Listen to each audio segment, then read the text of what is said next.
Hi hello नमस्कार, स्वागत आहे तुमचं माझ्या मराठी कथा या यूट्यूब चॅनेलमध्ये। तर कथेचं नाव आहे संसार। चला तर कथेला सुरुवात करूया। संसार।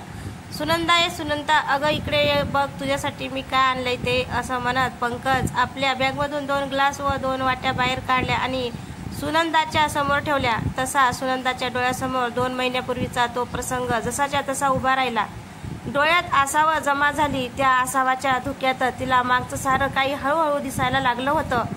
साधारण 4 वर्ष झाली असती लग्नाला। घरची परिस्थिती बेताची म्हणण्यापेक्षा हलाखीची होती।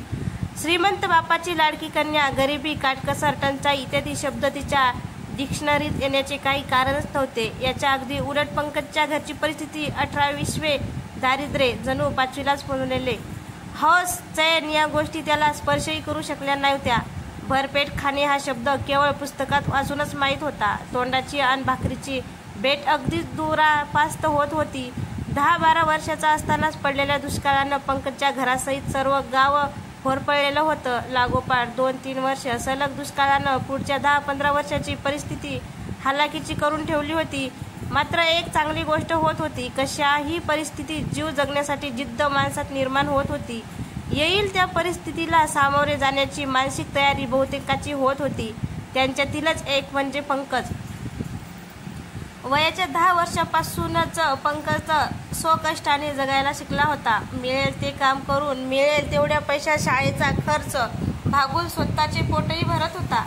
दुसऱ्याच्या घरी पाणी भरणे, बंधाऱ्यावर खोदकाम करणे, जंगलात लाकडे फोडणे, सरपण जमा करणे, तलावाच्या कामावर जाणे, एवढेच काय निंदणी, खुरपणी, लावणी, कापणी इत्यादी शेतीचे कामे करतच पंकज लहानाचा मोठा झाला होता। परिस्थितीच्या चटक्यांनी ताबून सुलाखून पक्का झालेला होता। शिक्षण सुरू असतानाच घरात पंकजच्या लग्नाचा विषय चर्चेला जाऊ लागला।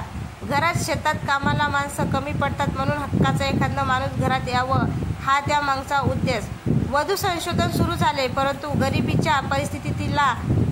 गरिबीच्या परिस्थितीत मुलाला मुलगी कोण देईल? पंकज इकडे शिक्षण घेत होता, तिकडे वधू संशोधन सुरूच होते। खूप बघितल्यावर एक जवळच्याच नात्यातील नातेवाईकाची खूप पुढचा विचार करून आपली लाडकी मुलगी तिथे द्यायचा धाडसी निर्णय घेतला होता। मुलगा सुशील आहे, चरित्रवान आहे, होतकरू आहे, कष्टाळू आहे, शिक्षण घेत आहे, पुढे मागे नोकरीला लागला तर हाच मुलगा भरमसाठ हुंडा देऊनही आपल्या हाती लागणार नाही। त्यापेक्षा आत्ताच कमी खर्चात लग्न होऊन जाईल असा विचार करून सुनंदाच्या वडिलांनी पंकज आणि सुनंदाचे लग्न लावून दिले होते। सुनंदा लग्न करून नव्या घरात आली। नव्याचे 9 दिवस कौतुक करण्यात निघून गेले। आता काम करावे लागणार होते। सुनंदाला काम फारसे जमत नव्हते। सगळे तिला हसायचे, तिला अपमान वाटायचा, पण नाईलाज होता। तिने अपमान सहन करत हळूहळू सर्व कामं शिकून घेतले होते, पण तरी घरात फारसं कुणी तिला नीट बघत नव्हते। कधी मुद्दामहून तिला मानसिक त्रास द्यायला सुरुवात झाली। नको ते आरोपही केले जाऊ लागले। कधी कंटाळून माहेरी गेलेली सुनंदा तिच्या बरोबरच्या मुलीचे फुललेले संसार बघून नाराजही व्हायची। तिच्या मैत्रिणी तिला शहरातल्या मुलींच्या प्रेम कहाण्या रंगवून सांगायच्या।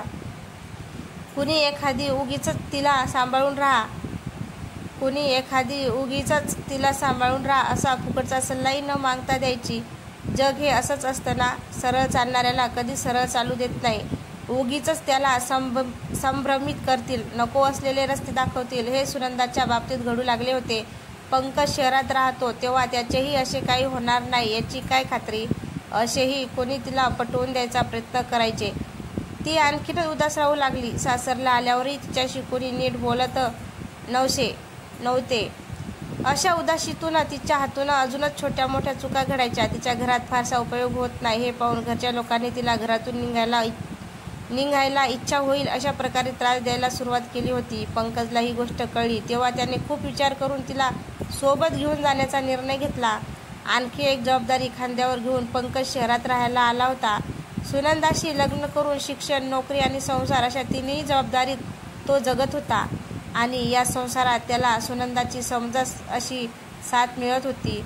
एकच ताट, एकच ग्लास, एकच बिछाना, एवढेच काय अंगावरचे कपडेही एकच, पण दोघेही एकमेकांना समजून घेऊन परिस्थितीला दमदाराने तोंड देत होते।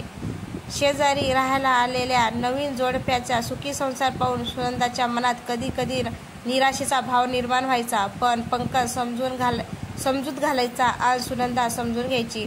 एक दिवस शेजारचे जुडपे घरी भेटायला आले. बसले, गप्पा केल्या. मात्र जाताना पाणी पिण्यासाठीच्या भांड्याचा विषय छेडून गेले. काय राव, तुमच्या घरात पाणी प्यायला एखादे भांडे जास्तीचे असू नये? सुनंदाला पटले, पण पंकजचा स्वाभिमान दुखावला गेला. तो ताडकन उत्तरला, हे बघ मित्रा, माझ्या घरात आल्यानंतर मी माझ्या पद्धतीनं अतिथीचा सन्मान माझ्या यथायोग्य पद्धतीनं करतो आहे. त्या साधनांचा वापर करून मी त्यात काही उणे ठेवत नाही. माझ्या घरात आल्यावर कदाचित मातीच्या भांड्यातही पाणी प्यावे लागू शकते. तुला चालत नसेल तर माझ्याकडे येताना याचा जरूर विचार कर. नाही आलास तरी मला काहीच वाटणार नाही. मित्र निघून गेला. पण सुनंदाला खूप वाईट वाटले. हा असला कसला संसार? आलेल्या अतिथीला पाणी द्यायला एखादे भांडे असू नये? याला काय संसार म्हणायचे? याला काय गृहिणी धर्म म्हणायचे? तिने पंकजला हटकलेच. तुमचा तो मित्र काय चुकीचा बोलला? बरोबर होते त्यांचे. तुम्ही त्याला असे बोलायला नको होते. ते काही नाही, या महिन्यात 4-5 ताटं, वाट्या, ग्लास आणायलाच पाहिजेत. खूप झाली आता. नाही सहन होत मला हे सारं. पंकज काहीही बोलला नाही. गुपचूप ऐकून घेतलं. जेवणाचा डब्बा उचलून कामावर निघून गेला. पंकजचा पगाराचा दिवस आला. पगार झाला तसा पंकज पगाराचे पाकिट घेऊन किराणा दुकानावर गेला. त्याच्याकडून महिन्याच्या किराणाचे बिल घेऊन घरी आला. पगाराचे पाकिट आणि तो बिलाचा कागद, तसेच दूध, घरभाडे याची रक्कम कागदावर लिहून ते सर्व सुनंदाच्या हातात दिले आणि सांगितले, हे बघ, मला फक्त 2 वेळेस जेवायला पाहिजे. जे देशील तेच बाकी. तुला या पैशात काय काय करता येईल ते ठरव आणि कर. माझी काही हरकत असणार नाही.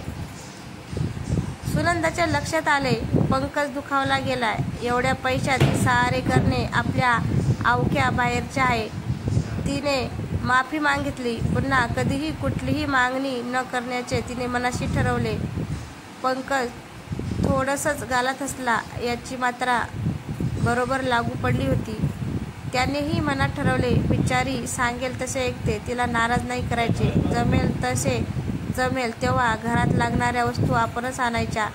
तिने नाही म्हटले तरीही आणायच्या. संसाराला लागणाऱ्या गोष्टी आपण नाही आणणार तर कोण आणील, असा विचार त्याने मनाशी पक्का केला. दोघांनी जेवण केले. सुनंदाचे काम आटपून झाल्यावर दोघेही शांतपणे झोपी गेले. अशा छोट्या छोट्या गोष्टीचं हळूहळू वादळाचं रूप घेऊन संसाराला उद्ध्वस्त करत असत नाही का? ते वादळ आता सध्या तरी टळलं होतं. तेव्हापासून पंकजने प्रत्येक पगाराच्या दिवशी कुठे वाटी, कुठे ग्लास तर कुठे ताट घ्यायला सुरुवात केली होती. त्यातलाच आजचा गोड प्रसंग होता. तर मित्रांनो, तुम्हाला ही कथा कशी वाटली? कथा आवडल्यास लाईक, कमेंट, शेअर करायला विसरू नका.